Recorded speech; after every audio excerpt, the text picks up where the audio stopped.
Hello, and welcome to Tech presented by KaiZen, where we will explore common cleaning questions and answers. Let's get started. I would like to introduce KaiZen's own Jody Saultz. Thanks, William. Thanks for joining today's Tech to Tech presented by KaiZen. We're going to go through a case study today on underside wipe cleaning and the benefit of optimizing. So this is an international customer, and basically they want to replace their IPA. They know it's very flammable, but they're looking into a water-based cleaning agent for underside wipe cleaning. They want to reduce defects, the amount of chemistry that they're using, mostly due to evaporation rate with IPA. And like I said, they want a safe product to avoid fire risk. They're using IPA now. They're also taking the stencil every 4 hours offline and cleaning it with IPA by hand, and they're having issues because they're not getting the apertures clean. This customer is using indium SMQ92J paste. During the evaluation, we also found that they had a bad wiper blade, which they tried to contribute to all the defects, which after the blade was changed, they were still having issues and insufficiencies with their solder paste. So KaiZen's solution basically was changing them over from IPA to E5631J. E5631J is a ready-to-use solution. It's pre-mixed.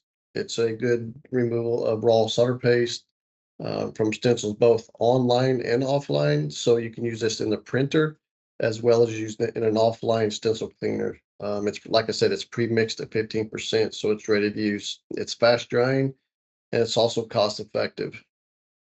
So these guys were really, like I said, they was really concerned about the fire risk. They know IPA is very flammable. They wanted to reduce the cleaning issues that they're having. The defects in the stencils was the biggest cause was the stencil apertures wasn't being cleaned with the alcohol. So we'll get into it a little bit later, but we'll talk about how many prints that they're actually doing because that's what most of their defects are coming from was clogged apertures. And they want to optimize cost by reducing paper chemistry and try to increase throughput a little bit. And like I said, every 4 hours, the guys are having to take their stencil off and basically clean it because it gets to a point where just about every board they're having issues with some kind of insufficient print. So just real quick on the evaluation process, this is just kind of a overview of how to purge the system out. Basically, you drain the IPA out and you need to make sure you get the reservoir and the feed lines all completely cleaned out with the alcohol as much as possible.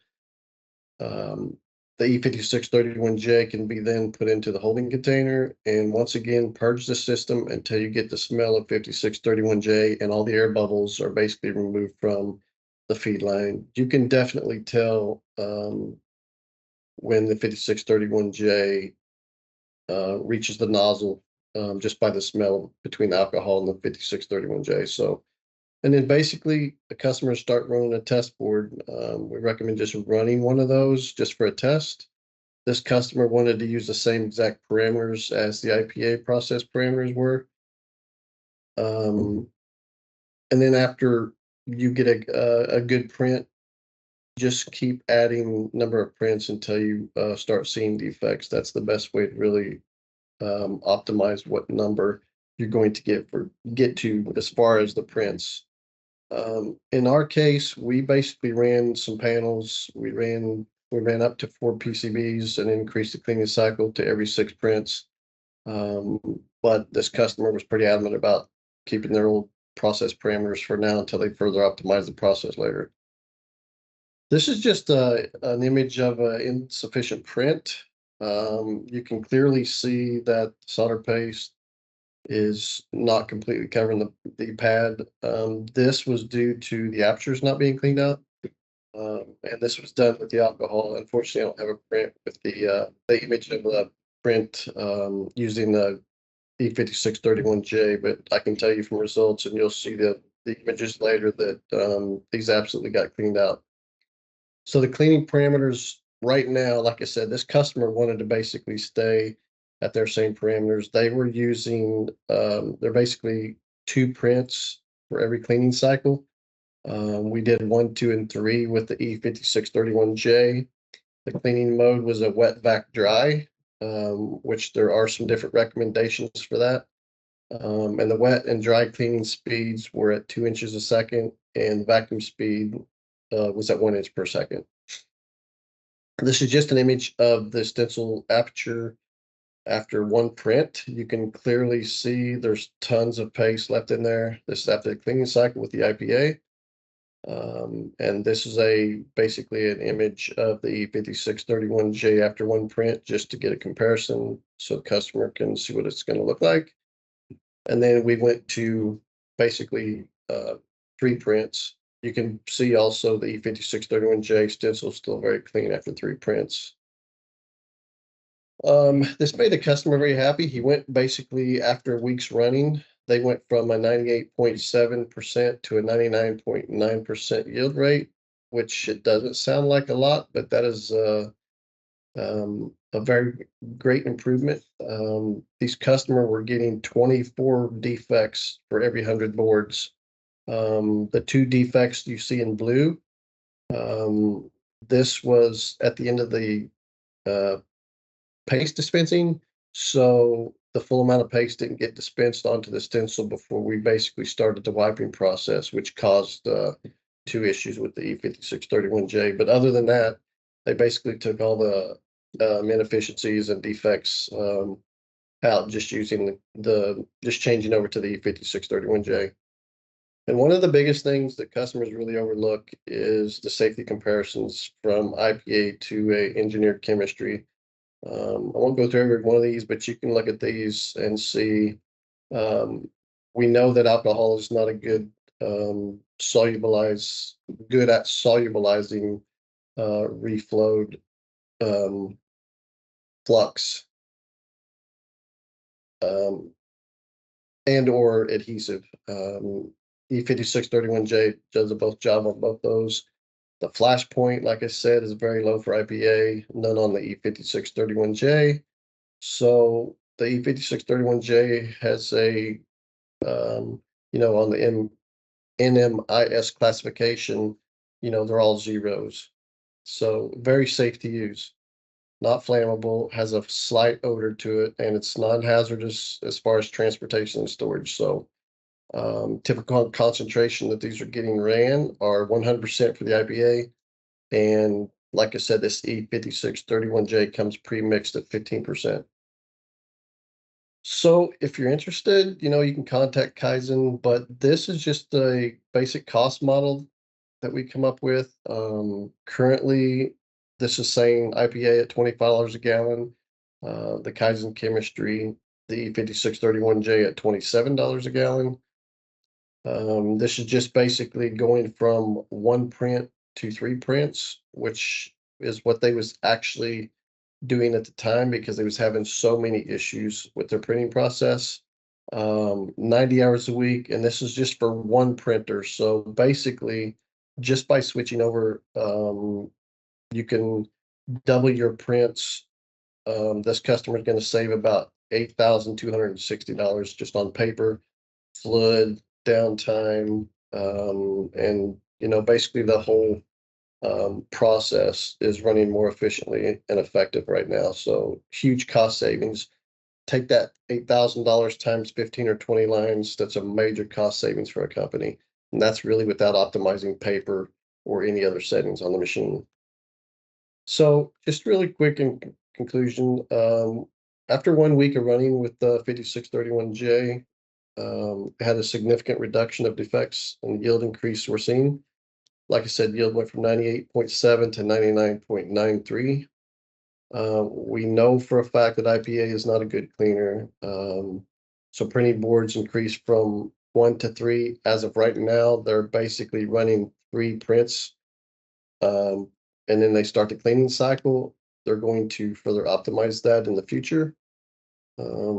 But basically, they obtain great results by only increasing the printing for the cleaning cycles. So there's a tons of other things you can look at. We recommend running wet vac process instead of a wet dry vac. We just seem to have better luck removing all the paste that's in the stencil. You can look at the paper rolls, using cheap paper versus expensive paper. Um, it's not always a cost savings because the way that the fluid saturates the cheaper paper. So something you can look into as well. With us doubling up the prints for this customer, they basically reduced their paper by 50% just in changing the fluid over. And the stencil, like I said, they was cleaning the stencil every 4 hours with IPA. After this change, they don't clean that stencil at all. They do a shift change, and that's basically when the stencil gets cleaned. Or if they let something comes up and they let the stencil set for more than 20 minutes, they'll take it offline and clean it. But the original every 4 hours was basically taken out of their cycle times. And then optimizing all parameters has great benefits. Your speeds, your paper, your dispensing of fluid, there's tons of things that you can look into to help optimize this process to save money. It just takes a little bit of time, but it's definitely worth it. So right now, this customer has 11 lines. They are in the process of changing all 11 of these lines over. 4 of these lines have been changed over to date. So there's already a $8,000 cost savings per year per line, uh, which is huge. So eventually they're going to be doing some more optimization and do some more cost savings. So it should have a greater impact on the cost savings in the near future. Okay, so real quick, just some frequently asked questions on this topic. Does using different paper rolls save money? Different paper rolls, there's many different types out there. Absolutely, it does save money. Using a cheap paper will absolutely saturate fluid differently than a more expensive paper. And it has to do with the webbing that's in the paper. So absolutely do your homework. Just because you buy a more expensive piece of or a more expensive roll doesn't always mean that it's going to cost you more money. And in fact, it's probably going to save you some money. So absolutely. Does the dispensing system affect how the cleaning agent is dispensed to the paper? Yeah, every printer has different dispensing systems. Some have a jet, some have a nozzle, some have a roller type. The most important thing to look at is to make sure that you get between 15 and 20 millimeters of wetting that's on the paper before you start the cleaning cycle. That's very important. There's no use in wetting 3 inch of paper if you're only using 15 to 20 millimeters of wetting area to basically go across the bottom of the stencil. And is there cost savings if you use chemistry instead of IPA? Like I said, the IPA is very cheap, but it evaporates very quick. It doesn't solubilize flux paste as well as an engineered chemistry. And it's very hazardous. So even though chemistry and engineered chemistry is more expensive, at the end of the day, you're going to be running a smoother process, defect free, and you're going to save money using engineered chemistry versus IPA. And with that, I'll turn it back over to William. Thanks, Jody. Thank you guys for watching this Tech to Tech session. If you'd like to discuss this topic further or have any questions that were not answered during the session, please contact your local KYZEN regional manager or send an email to tech@KYZEN.com, and we will have someone follow up with you as soon as possible. To download the case study this session was based on, click the link in the description. Do you want to have exclusive access to future content sent directly to your inbox, or do you know someone who'd benefit from these sessions? If the answer is yes, just go to tech2tech.KYZEN.com and fill out the subscription form. And if you like this video, be sure to follow us on our social media platforms for more expert cleaning content.